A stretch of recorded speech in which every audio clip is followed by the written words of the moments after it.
Bonjour à tous et à toutes. Aujourd'hui, je suis avec Ophélie Mouroc, qui est la responsable de l'agence Babychou Le Mans. C'est ça, exactement. Eh bien, Ophélie, est-ce que tu pourrais nous dire qui tu es? Alors, bonjour à tous. Donc, moi, je suis Ophélie Mouroc, j'ai 35 ans et j'habite du coup en Sarthe depuis maintenant une bonne quinzaine d'années. Je suis également jeune maman aussi. J'ai fait des études et j'ai pas mal d'expérience dans tout ce qui est comptabilité et gestion. Et également dans le relationnel pour avoir fait de l'événementiel notamment. Aujourd'hui, je tiens l'agence Babychou Service sur Le Mans et aux alentours pour pouvoir trouver des solutions de garde aux familles. Yes. Parce qu'il y a des besoins en Sarthe aussi. Ok. Est-ce que tu pourrais nous présenter un peu plus ce qu'est Babychou? Alors, Babychou Service, c'est un réseau d'agences spécialisées dans la garde d'enfants à domicile pour les enfants dès la naissance jusqu'à 12 ans. Nous sommes présents partout en France, également en Corse et dans les DOM. Donc Babychou Service, c'est un réseau familial, j'ai envie de dire. On se côtoie tous, c'est vraiment bonne entente, on est tous là pour s'entraider aussi, pour pouvoir finalement avoir les meilleures solutions possibles à donner aux familles. Au niveau du Mans, l'agence est située actuellement sur la place de la Chasse Royale. Les intervenants, nos babysitters, vont pouvoir aller jusqu'à entre 20 et 30 km autour du Mans. Voilà, donc on intervient pour des besoins sur mesure. Ça peut être en journée, en nuit, en soirée, du lundi au dimanche, de façon régulière, de façon occasionnelle, en urgence. Finalement, c'est nous qui nous adaptons aux besoins des familles. Clé en main. Voilà, c'est ça. Ok. Voilà. Et l'agence permet aussi de s'occuper de toutes les démarches administratives. Du coup, moi, finalement, je m'occupe de tous les papiers, donc les salaires, les contrats, les remplacements si la nounou est malade, les déclarations auprès de la CAF, les déclarations auprès de l'URSSAF également, pour pouvoir bénéficier de certaines aides. Waouh, on est dans un cocon quoi avec Babychou. C'est ça, exactement. Ok. Eh bien, dis-moi, qu'est-ce qui t'a amené aujourd'hui à proposer ces services à travers Babychou? C'est quoi l'histoire d'Ophélie qui propose ces services? Alors moi je suis en fait très très active, j'ai toujours voulu faire plein de choses. Au niveau de mes emplois précédents, on va dire que j'avais au bout d'un moment un certain ennui, clairement, d'être assise derrière un PC, de ne pas avoir beaucoup de relationnel humain, d'où aussi le fait d'avoir eu envie de faire de l'événementiel, de faire d'autres choses en plus à côté.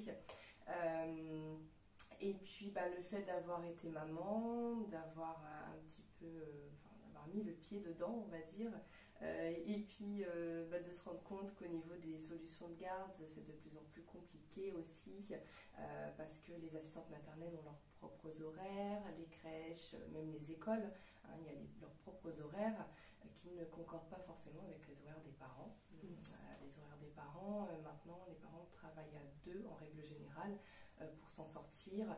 C'est pas forcément évident. Donc une fois que je me suis rendu compte de cela et que je me suis dit ça peut être une bonne chose d'avoir ce côté gestion. Je suis quelqu'un quand même de très organisé, j'aime bien que tout soit bien carré et donc avoir ce côté gestion tout en ayant le relationnel humain. Et puis j'aime beaucoup aussi pouvoir partager et notamment faire des partenariats, travailler en local. Sur Le Mans depuis quelques temps maintenant, j'ai pu aussi un petit peu construire mon réseau, me faire des amis, qui fait que j'avais envie d'aller plus loin dans toutes mes démarches. Et d'où le fait d'avoir entrepris l'ouverture de cette agence. Ok, merci pour cette histoire. Eh bien, à travers cette histoire et à travers ton quotidien chez Babychou, est-ce que tu aurais quelques valeurs qui te motivent à te lever le matin et à offrir aux parents que tu rencontres, et peut-être même aux enfants ou aux professionnels avec lesquels tu travailles. Alors, ce qui me booste vraiment, c'est de me dire que déjà je peux donner du travail à des personnes, voilà, les nounous, les babysitters, que ce soit des jeunes étudiants, que ce soit de jeunes retraités, voilà, il y a vraiment tous les âges, de me dire que je vais potentiellement pouvoir leur donner du travail, leur donner une envie eux-mêmes de se lever le matin et puis de s'occuper des enfants, parce que les personnes que je recrute aiment faire ça. Donc ça déjà c'est quelque chose qui me tient à cœur, voilà. Et puis le fait de me dire que je vais pouvoir trouver une solution aux familles qui sont un petit peu dans la panade, qui ne savent pas comment faire, et de dire c'est bon, je suis là, je peux vous aider, j'ai quelqu'un pour vous. Ça c'est quelque chose qui me fait plaisir, et de pouvoir avoir aussi ce contact et de répondre toujours présente lorsque les familles m'appellent ou me font des messages, peu importe le moment de la journée, je me sens utile pour le coup. T'es un peu comme le maillon au milieu des professionnels et des parents en demande, quoi. C'est ça. Trop chouette. Et puis dis-moi, quel est ton cadre pro dans cette activité? Alors, au niveau du cadre professionnel, on collecte énormément de données quand même, ne serait-ce que pour la mise en place des contrats pour les familles, pour faire des contrats de travail. Donc, il y a des données quand même sécurisées pour tous ces éléments que je reçois de la part des familles et des intervenants. Donc, la protection des données personnelles. C'est ça. Très bien. Ok, maintenant on va passer aux 5 mises en situation. Est-ce que tu es prête, Ophélie? Oui. Donc, la première. Donc, je suis une jeune maman et j'ai un désir de mettre en garde mon enfant. Or, je ne sais pas par où commencer. Quelles sont les démarches à faire pour que mon petit Enzo se fasse garder dans les meilleures conditions? Eh bien, dans un premier temps, avec soit un appel téléphonique, soit me faire une demande via le site internet, ce qui fait que moi après je vais forcément vous appeler aussi.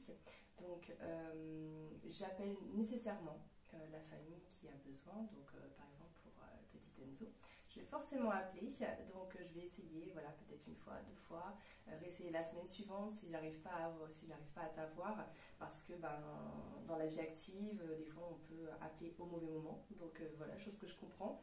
Je peux aussi échanger par SMS, donc ça va permettre de pouvoir éventuellement fixer un rendez-vous téléphonique.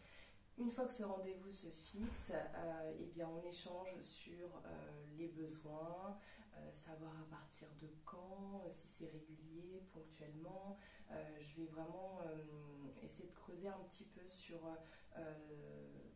les particularités aussi de la famille, de l'enfant, pour pouvoir déjà avoir une idée de la personne que je pourrais proposer pour la garde. Ensuite, effectivement, on fait une estimation tarifaire pour qu'on soit sûr de nous pour continuer ensemble. Après, donc, il y a un devis à signer. Une fois que j'ai ce devis signé, il y a donc le contrat qui va être mis en place. On a des frais d'agence annuels aussi, donc qui sont payables une fois à la mise en place du contrat et qui va permettre de faire appel à l'agence à n'importe quel moment durant l'année, même si ce n'était pas prévu. Et puis qui va permettre aussi de se décharger de toutes les démarches administratives, des remplacements, etc. C'est ce qui justifie les frais d'agence. Donc après la mise en place du contrat, pareil, je l'envoie pour qu'il soit signé, et une fois ce contrat signé, eh bien moi je procède, on va dire, au recrutement. Donc soit j'ai déjà une personne disponible, soit je vais faire un recrutement spécifique pour la famille en question. Et donc, une fois que c'est OK de mon côté, eh bien, je vais proposer une date pour que la famille rencontre la nounou à leur domicile, qu'ils fassent connaissance une première fois, qu'ils se présentent, que la nounou se présente aussi à l'enfant, c'est très important pour voir si ça match aussi. Et puis après ça, moi je fais un suivi aussi également. Je contacte la nounou, je contacte la famille par téléphone pour s'assurer que ce premier rendez-vous s'est bien passé. Et donc après commence la garde. Et par la suite aussi, je fais un suivi, je contacte la famille et la nounou pour s'assurer au bout de quelques temps que tout se passe toujours bien, que tout est OK. Super.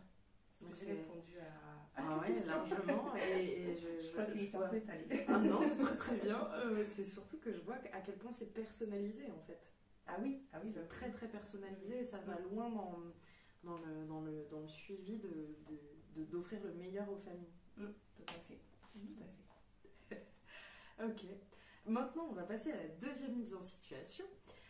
Alors, je suis une maman de jumelles qui ont 2 ans, sauf que demain matin, il faut qu'elles soient gardées, absolument. J'ai une urgence.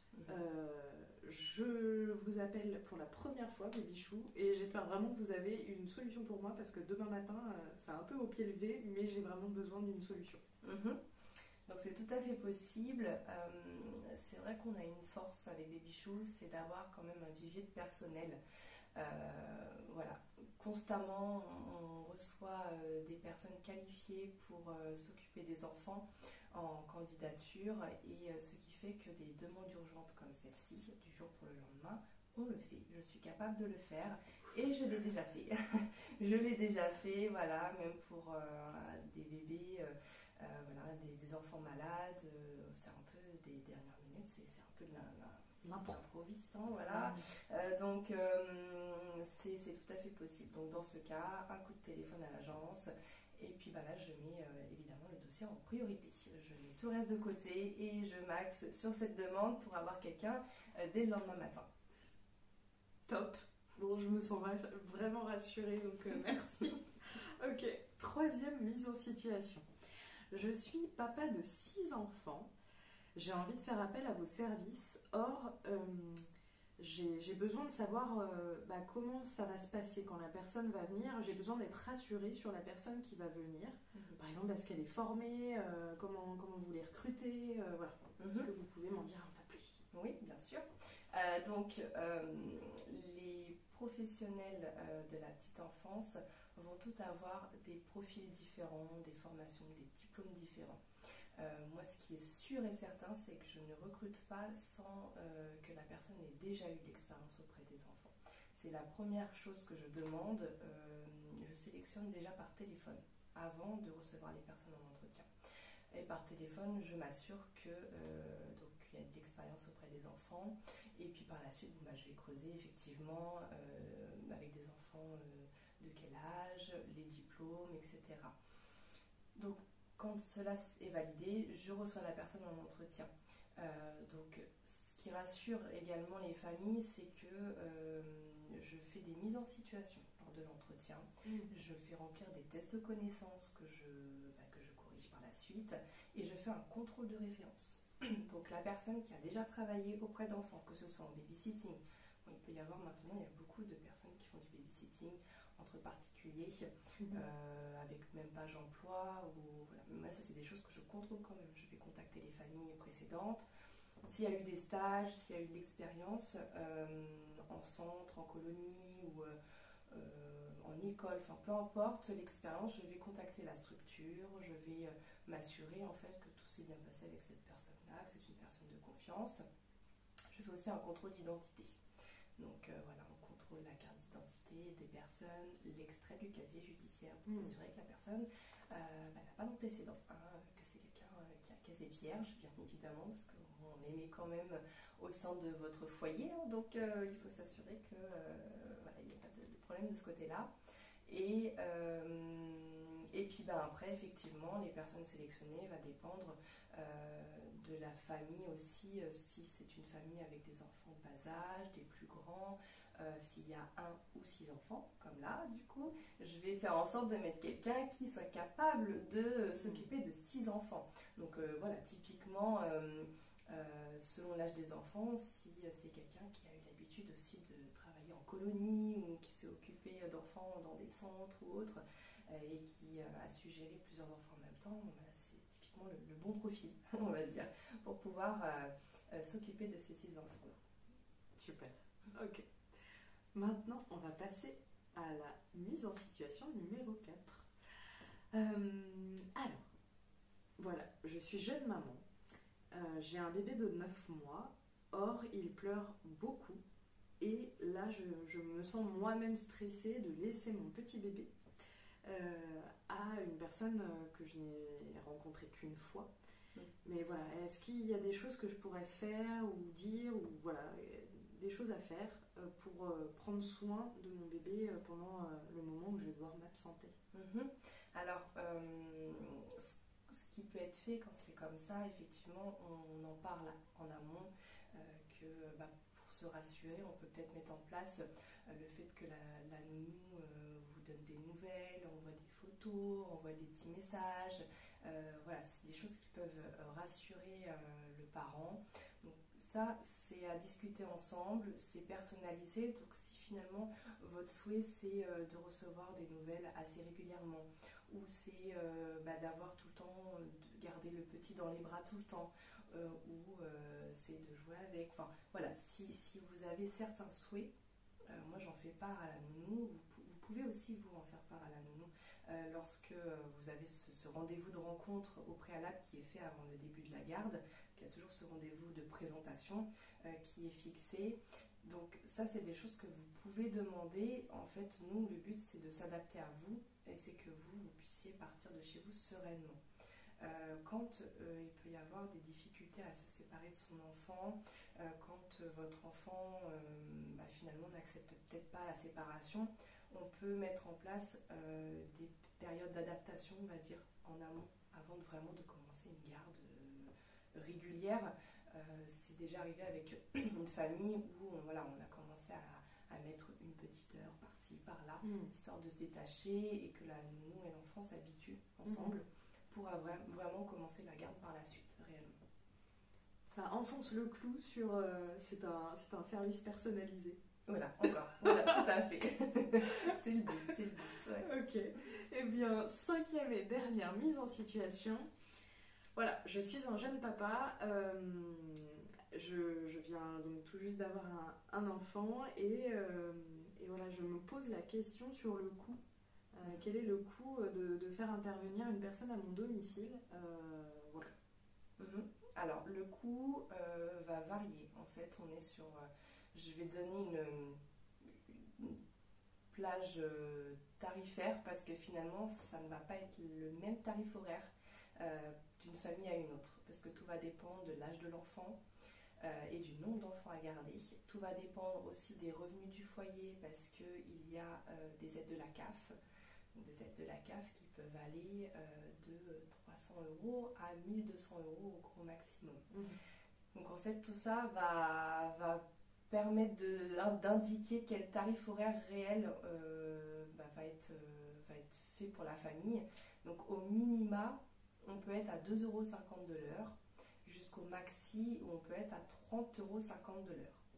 Voilà, en fait c'est vraiment une fourchette large.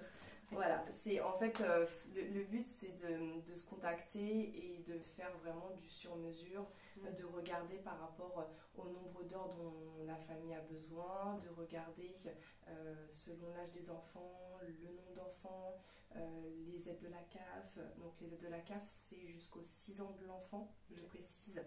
Après les 6 ans de l'enfant il n'y a plus de CAF, cependant donc la CAF c'est le CMG structure au niveau de l'aide pour précision. Après les 6 ans, comme il n'y a plus cette aide-là, il y a l'avance immédiate du crédit d'impôt. Donc ça c'est pareil, c'est quelque chose que j'ai mis en place qui permet en fait aux familles d'avoir la facture divisée par 2 tout de suite.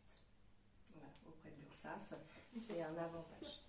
Donc tout ça fait que forcément le tarif ne peut pas être le même d'une famille à une autre. Oui, ok. Waouh, c'est un super avantage et pas des moindres. Une facture divisée par 2. Oui. Ok. Bon, que de bonnes nouvelles. Les mises en situation sont désormais terminées. Et maintenant, on va passer aux 3 astuces pépites. Voilà. Ophélie, en tant que responsable baby-chou, ou peut-être même juste en tant que Ophélie ou maman, est-ce que tu aurais 3 astuces à offrir aux parents qui nous écoutent ou qui nous regardent? Il y a une chose très importante pour les parents, c'est d'essayer, même si c'est pas toujours évident, de prendre du temps pour soi, de pouvoir se retrouver, que ce soit personnellement ou même en couple.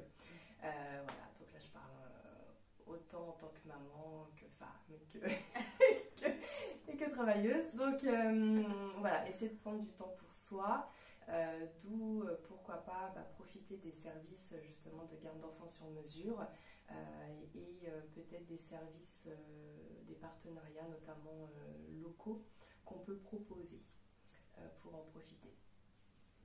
Ok, au top. Alors ensuite, une deuxième astuce, ça serait d'essayer de s'organiser aussi un minimum en avance lorsque vous avez certains besoins, ce qui permet en fait, donc là je parle par exemple pour la garde d'enfants, ce qui permet d'anticiper et d'être rassuré aussi, c'est important, ça permet de moins stresser et pour vous et pour votre enfant, de savoir quelle solution de garde on a pour telle date, et au moins on part serein et l'esprit tranquille en se disant c'est bon, mon enfant va être entre de bonnes mains, je vais pouvoir reprendre aussi ma vie active.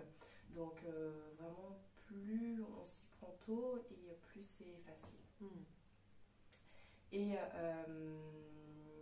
une troisième astuce, eh bien, ce serait de pouvoir, donc là je parle aussi personnellement, donc c'est de regarder ce qui se fait en local, les professionnels qui existent pour pouvoir prendre du temps pour soi, pour sortir notamment aussi, de suivre ce qui se fait via les réseaux, parce que quasiment toute la communication maintenant se fait via les réseaux aussi, parce qu'il y a énormément de professionnels qu'on ne connaît pas forcément et qui peut nous apporter beaucoup de bien-être aussi, et pour les enfants, et bien des activités, des moments ludiques. Il y a quand même énormément de choses qui se font sur le Mans et alentour.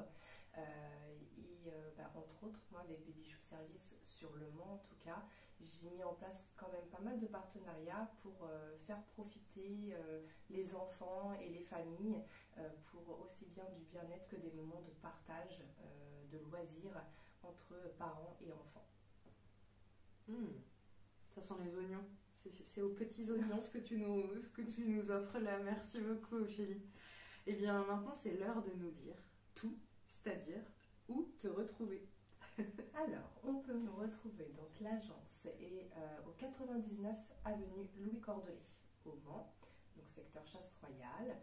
On peut me contacter au 02 52 22 03 97, et également donc sur le site internet il y a un formulaire que vous pouvez remplir qui est directement redirigé sur ma boîte mail.